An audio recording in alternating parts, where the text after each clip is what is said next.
area অপৰাধ দেৱ ঋষি নামত যতন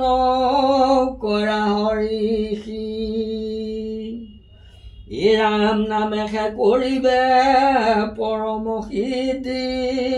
হৰিৰ নাম জগতৰে নিধি পচিলা নাৰদ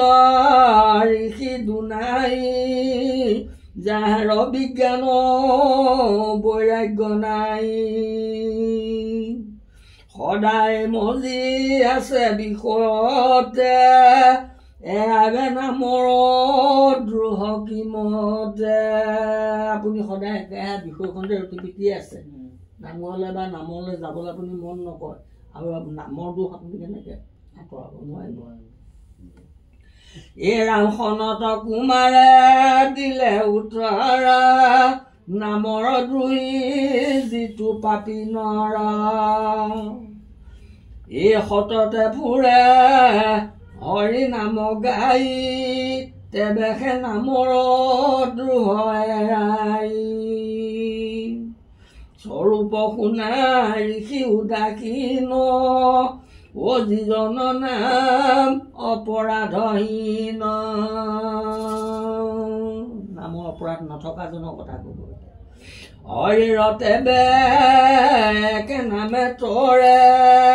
শুনে বা বোলে বা মনত স্মৰে কহিলা ৰহস্য মূত শংকৰে ও আকৌ যিটো নৰে কীৰ্তন কৰে মুকুতি পাৱে এৰে অপৰাধ কহিলো নাৰদ নাহিকে বাধ পৰম বান্ধৱ হৰিৰ নাম ও যিজনে আকৌ লয় বিশ্ৰাম এটাৰ হাত কাৰ্য সাদিবে দেখা প্ৰতি লোৱা হাতৰো লেখা সেইজনক সাতটা কাৰ্য সিদ্ধি হ'ব